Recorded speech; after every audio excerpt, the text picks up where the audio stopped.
तो पिछले एपिसोड में हमने देखा था कि ऑटर ने हाउस ऑर्का की हाउस परफेक्ट मार्गरेट को मैश की सुपारी दी है। सुपारी मीन्स कि ऑटर ने मार्गरेट को कहा है कि कुछ ऐसा करो कि मैश एग्जाम में पार्टिसिपेट ना कर पाए। जिसके बाद मार्गरेट सीधा मैश के घर की तरफ जाने लगती है, पर तभी उसे फिन का भाई रेन बीच रास्ते में रोक लेता है, जो कि एक डिवाइन विजनरी है। एंड पिछले वीडियो की लिंक आपको डिस्क्रिप्शन में मिल जाएगी। अब आगे हमें पास्ट की एक स्टोरी बताई जाती है कि कुछ साल पहले एक टूर्नामेंट रखी गई थी मिडिल स्कूल डिविजन्स के बीच, जिसका मकसद था कि वो 13 से 15 साल के बच्चों के बीच में से सबसे टैलेंटेड बच्चे को ढूंढ निकाले। पर वहाँ पर एक बच्चा ऐसा था जिसने कि सभी लोगों को बड़े ही आराम से हरा दिया। बट ठीक से इन्वेस्टिगेशन करने पर पता चला कि कंपटीशन के रूल्स ब्रेक हुए।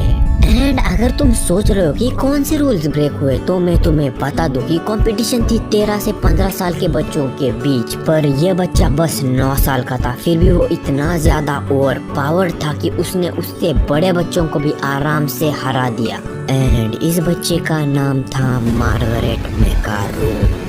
अब हम फिर प्रेजेंट में देखते हैं कि मार्गरेट तो रेन को पहचान लेती है, पर रेन मार्गरेट को उसके बारे में पूछता है तो मार्गरेट जंगल के बीचों बीच अपना पियानो निकालकर बजाने लगती है। अब ये मत पूछना कि उसने ये पियानो कहाँ से लाया, मुझे नहीं पता, ठीक है। ऐसे पियानो बजाने के बाद वो आखिर में कहती है कि मैं हूँ पावरलेस फिंटर।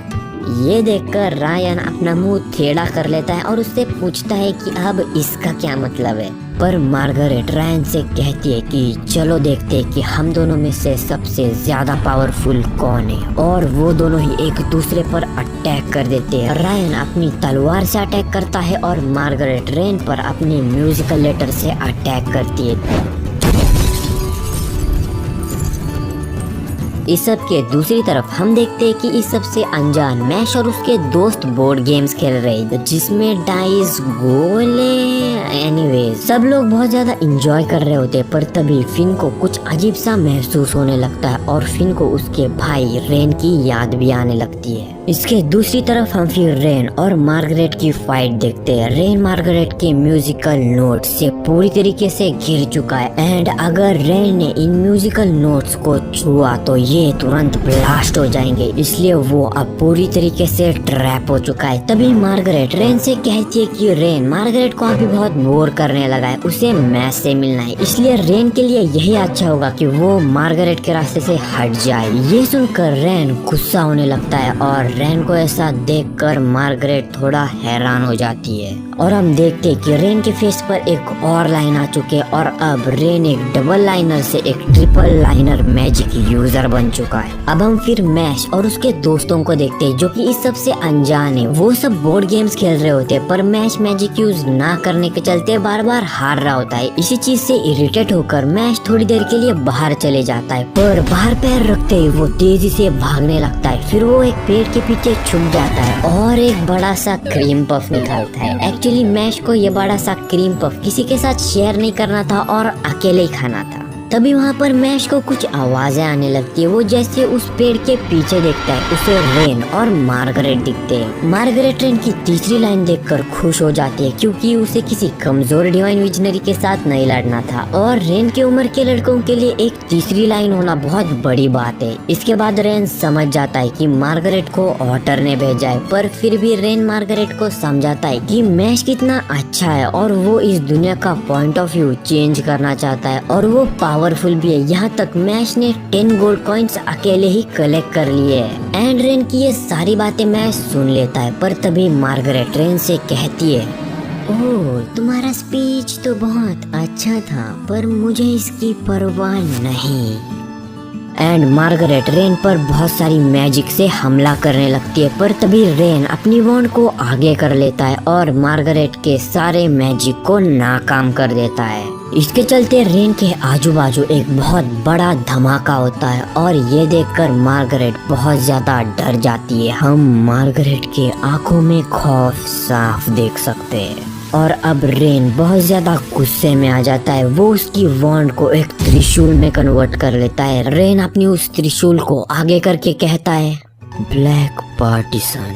एंड ये कहते ही आसमान से एक बहुत बड़ा ब्लेड सीधा मार्गरेट की तरफ आने लगता है। ये देखकर मार्गरेट बहुत ज्यादा डर जाती है और अपने सामने म्यूजिकल नोट्स की एक शील्ड बना देती है। बट रायन का ब्लेड उस शील्ड को बड़े ही आसानी से तोड़ देता है और यही नहीं तो जमीन में भी वो ब्लेड एक खाई बना देता है। फिर उनकी लड़ाई खत्म होने के बाद रेन के पीछे से मैश, जो कि उनकी लड़ाई देख रहा था, बाहर निकल आता है और मैश रेन को थैंक्स कहता है। फिर अगेन हम मार्गरेट को देखते हैं जो कि उसके एक साथी को अपने हाथ में लिए हुए होती है, जो कि बहुत ज्यादा जख्मी है। वो उससे कहती है कि मुझे तुम्हारी वजह से रुकना पड़ा, वरना मार्गरेट उस रेन को हरा देती। फिर हम फिन, डॉट और लैंस को देखते हैं। फिन और डॉट के पास 3 गोल्ड कॉइन्स रहते हैं और लैंस के पास 4, पर इसके बावजूद वो सारे के सारे बहुत ज्यादा दुखी होते हैं। अब हम मैश और उसके बाप को देखते हैं। एक्चुअली मैश के बाप को ये पता चल चुका है कि डिवाइन विजनरीज ने मैश के साथ क्या किया है और अब मैश को डिवाइन विजनरी बनना पड़ेगा, फिर ही वो डिवाइन विजनरीज मैश को जिंदा छोड़ेंगे। पर मैश उसके बाप को दिलासा देते हुए कहता है कि आपको अफसोस करने की कोई जरूरत नहीं, मैंने पहली बार दोस्त बनाया और बहुत सारा मजा किया है और ये जिंदगी मैश को बहुत ज्यादा पसंद है। ये सुनते ही मैश का बाप खुश और बहुत ज्यादा इमोशनल हो जाता है।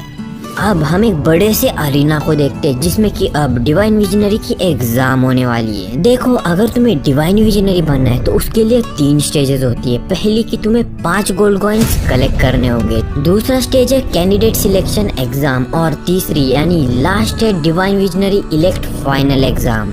तो सेमेस्टर के लास्ट में कैंडिडेट्स को टोटल 5 गोल्ड कॉइन्स कलेक्ट करने होते हैं जिससे कि वो डिवाइन विजनरी के एग्जाम में पार्टिसिपेट कर पाए। ओह, अब मैं समझा कि फिन, डॉट और लैंस इतना दुखी क्यों थे, क्योंकि उनके पास कम से कम 5 गोल्ड कॉइन्स होने चाहिए एग्जाम में पार्टिसिपेट करने के लिए। बट तभी हमें बताया जाता है कि इनोसेंट जीरो के अनएक्सपेक्टेड अटैक की वजह से अब हमें सेकंड स्टेज पर पहुंचने के लिए 5 गोल्ड कॉइन्स की जगह बस 3 गोल्ड कॉइन्स लगेंगे। फिर हमें 6 कैंडिडेट के साथ साथ फिन और डॉट को दिखाया जाता है। इन सब के पास बस 3 गोल्ड कॉइन्स रहते हैं, पर लैंस और कार्पाचियो जो कि हाउस ऑर्का से, उन दोनों के पास 4 गोल्ड कॉइन्स है। एंड ये जो कार्पाचियो है ये बहुत ज्यादा पावरफुल है, पर वो भी बिल्कुल ऑटर की तरह है, क्योंकि उसे भी लगता है कि मैजिक ही सब कुछ है और बिना मैजिक वाले लोग बेकार होते हैं। तभी हमें पता चलता है कि इस एग्जाम में मार्गरेट भी हिस्सा लेने वाली है एंड उसके पास 5 गोल्ड कॉइन्स है। बट हमारे मैश के पास मार्गरेट से भी ज्यादा, इन टोटल 7 गोल्ड कॉइन्स है।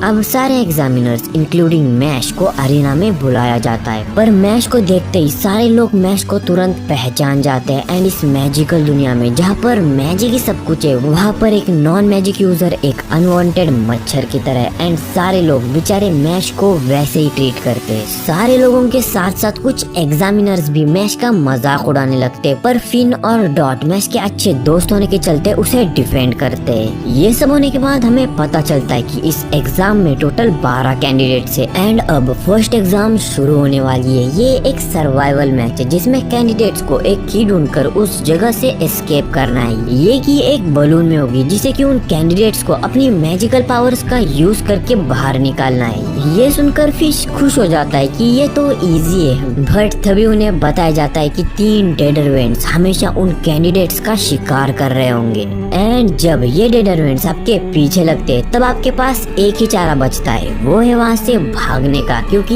ये डेडरवेंट्स मैजिक से इम्यून होते हैं। एंड ये सुनकर फिन की फटकर 4 हो जाती है। ये एग्जाम उस अरीना की जगह एक जंगल में होने वाली है, पर सारी अरीना में बैठी ऑडियंस उन कैंडिडेट्स को देख सकती है, शायद मैजिकल स्क्रीन से। फिर सभी कैंडिडेट्स को एक जंगल में टेलीपोर्ट कर दिया जाता है एंड गेम शुरू हो जाती है। स्टार्टिंग में सारे कैंडिडेट्स उस जंगल को एनालाइज कर रहे होते हैं, बट तभी एक कैंडिडेट के पीछे वो डेडरवेंट आ जाता है। वो कैंडिडेट अपने मैजिक का यूज करता है उस डेडरवेंट पर अटैक करने के लिए, पर ये डेडरवेंट मैजिक से इम्यून होता है, सो इस डेडरवेंट को कुछ नहीं होता और वो डेडरवेंट उस कैंडिडेट को अपनी कुल्हाड़ी से खत्म कर देता है।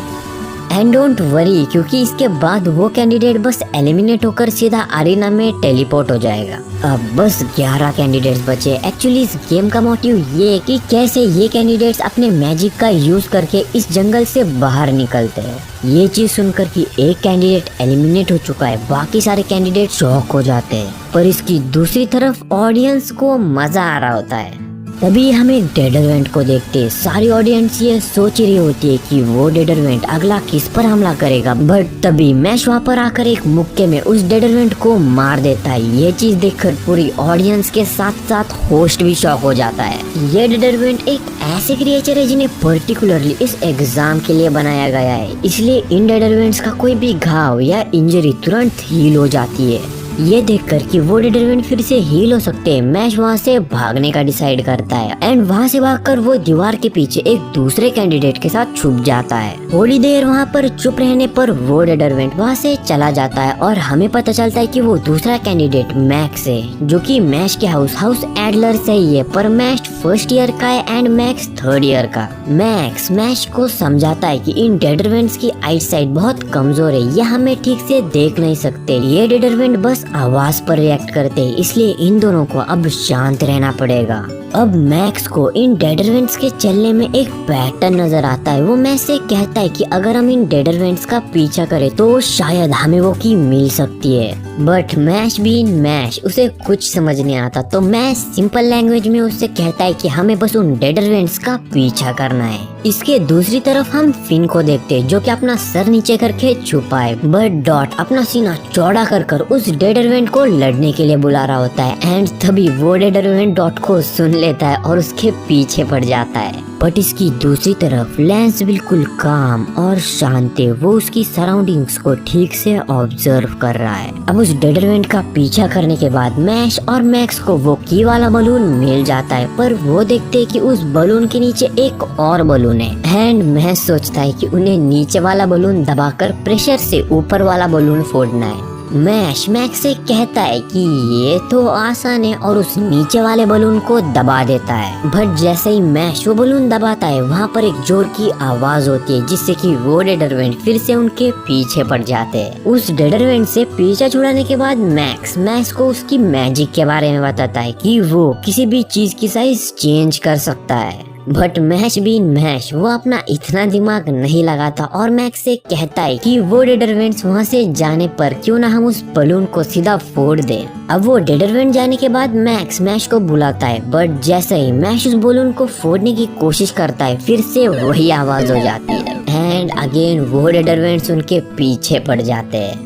फिर वो दोनों मिलकर उस मेन बलून के नीचे वाला बलून फोड़ देते हैं, पर अभी भी कुछ भी नहीं होता। ना ही उस ऊपर वाले बलून की हवा निकलती है और ना ही उस ऊपर वाले बलून से चाबी गिरती है। मैक्स बहुत सोचता है पर फिर भी उसे कुछ समझ नहीं आता, बट तभी मैक्स को एक आइडिया आता है, जिसके बाद हम देखते हैं कि मैक्स उस डेडरवेंट से छुपकर उस बलून में और भी ज्यादा हवा भर रहा है। बट ये चीज देखकर ऑडियंस में बैठे लोग जोर जोर से हंसने लगते हैं और कहते हैं कि इन दोनों ने ये चीज उनके लिए और भी ज्यादा मुश्किल कर दी है। तभी हम मैश को देखते हैं, जो कि डांस कर रहा है और अचानक हैंड स्टैंड कर देता है। सारी ऑडियंस ये देखकर कंफ्यूज हो जाती है, पर तभी मैश अपने हाथों पर ही तेजी से घूमने लगता है। मैश के इतनी तेजी से घूमने के चलते उस बलून के नीचे एक बवंडर बन जाता है और उस बलून में बहुत सारी हवा जाने लगती है। ये सारी चीज ऑडियंस भी देख रही होती है एंड तभी वो बलून एयर प्रेशर की वजह